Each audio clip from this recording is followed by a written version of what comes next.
Bonjour. Aujourd'hui, je vais parler un peu de la confiance et du perfectionnisme dans l'apprentissage des langues étrangères. D'accord. Moi, je suis une personne assez introvertie. Et les personnes qui me connaissent maintenant vont dire peut-être que je ne le suis pas. Mais je pense qu'ils confondent un peu être timide et être introverti. Parce que moi, avant, c'est-à-dire il y a quelques années, j'étais très timide. Et maintenant, je ne suis presque pas du tout timide, mais je suis encore introverti. Ça n'a pas changé. Du coup, avant de commencer avec l'espagnol, qui est ma deuxième langue, il y a 6 ans, j'étais très timide. Et avec l'apprentissage de l'espagnol, je pense que je suis devenu de moins en moins timide, vu et c'est surtout dû au fait que j'ai dû me, m- me mettre dans des situations plus difficiles et plus un peu qui me mettaient mal à l'aise, qui étaient en dehors de ma zone de confort, on peut dire.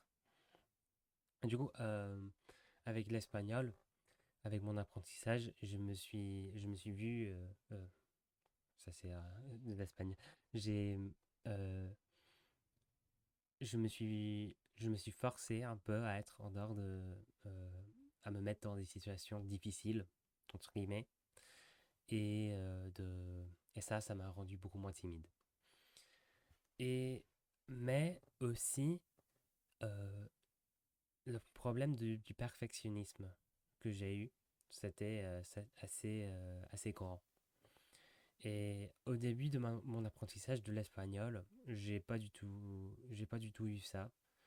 Mais après avoir atteint un niveau peut-être B1 conversationnel, j'ai euh, j'ai commencé à avoir comme but de parler comme un natif, de parler, de sembler un peu un natif.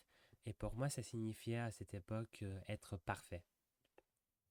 Et alors maintenant, je sais, être parfait, c'est impossible. Personne n'est parfait. Même dans ta langue maternelle, tu ne parles pas parfaitement.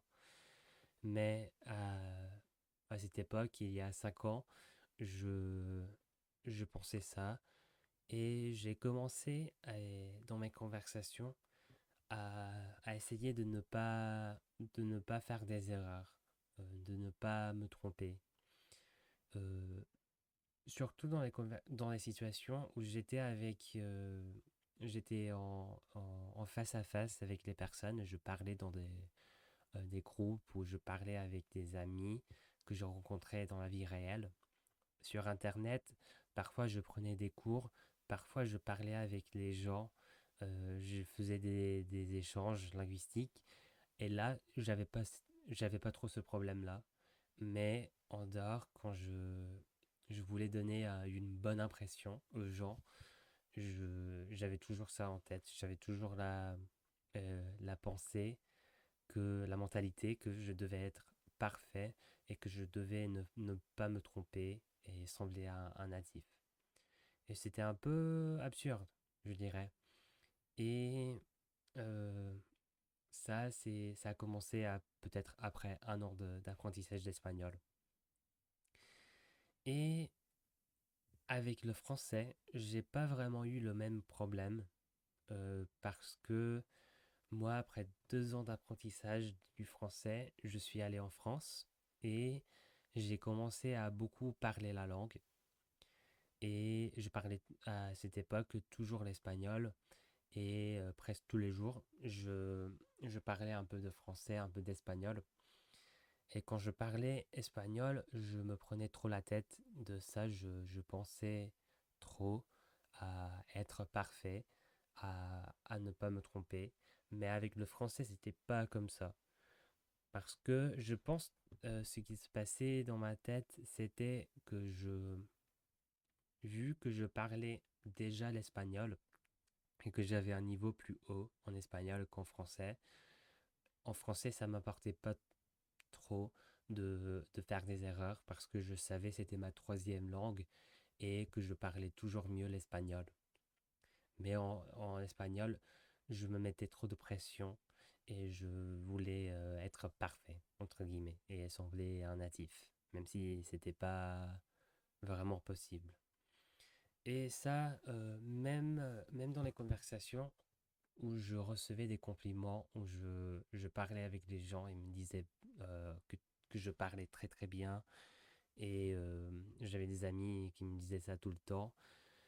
Ah, le soir, quand j'étais rentré le soir, je pensais toujours aux erreurs que j'avais faites dans la journée et je pensais jamais aux compliments qu'on m'avait donnés et je pensais jamais aux bonnes choses que j'avais passées dans cette journée, aux bonnes expériences que j'avais passées dans cette journée. C'était toujours les mauvaises choses qui me revenaient à la tête, les moments où je me suis trompé, où j'ai douté une seconde. Et, et c'était pas du tout ça. C'était, c'était très mauvais pour moi, je pense. Et d'ailleurs, je m'en suis rendu compte à un moment.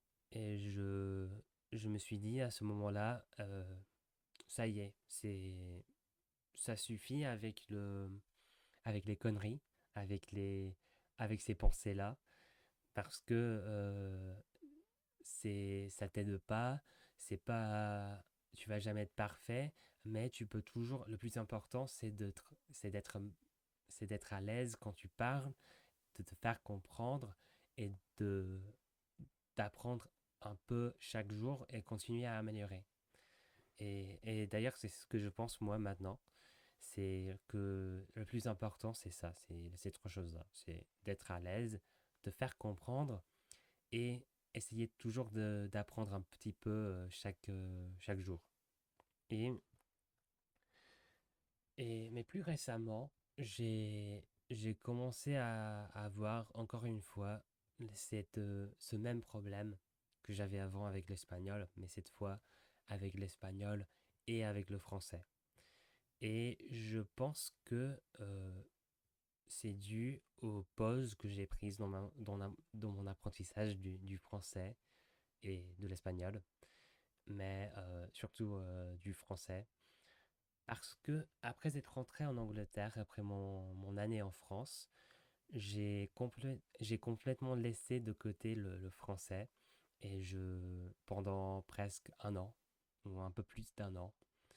Et même si j'étais en contact avec la langue un peu pendant cette année-là et je parlais un peu la langue chaque mois ou chaque 2 mois, je, je considère que j'ai pas amélioré du tout dans cette année et en cette année et j'ai pas vraiment eu beaucoup d'opportunités de pratiquer la langue.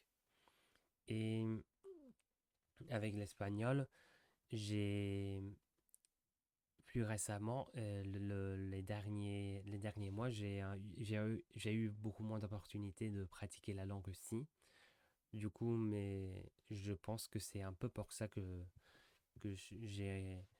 j'ai encore une fois ces pensées et cette mentalité du perfectionnisme qui me revient à l'esprit, qui m'empêche de prendre plaisir des conversations et qui me fait me prendre trop la tête des choses, des erreurs que je fais dans les conversations et les pauses et tout ça.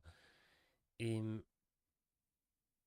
d'ailleurs, c'est un peu pour cette raison que je commence à enregistrer des vidéos comme ça. Parce que pour moi, parler à une caméra, ça va m'aider à débloquer un peu à ne plus penser de cette manière. Parce que je sais, dans ces vidéos, je vais faire des erreurs, c'est normal, mais je vais en apprendre et je vais continuer à améliorer. Et je vais être à la fin plus à l'aise, j'espère, quand je parlerai aux personnes dans la vraie vie ou peut-être euh, peut-être sur Internet aussi. Du coup, jusqu'ici, la vidéo d'aujourd'hui, je voulais juste vous partager un peu mon expérience et vous dire que si vous avez un peu le même type de problème que moi, ne vous en prenez pas la tête. C'est pas si grave de faire des erreurs. D'ailleurs, c'est important de faire des erreurs pour apprendre. Et les gens vont pas penser mal de toi. Et c'est pas grave du tout. Juste le plus important, c'est d'être à l'aise, de te faire comprendre et de continuer à améliorer. Voilà. Et d'accord. Du coup, si vous avez eu un peu le même type de problème, laissez-moi en commentaire vos expériences et j'espère que vous passez une bonne journée et à la prochaine.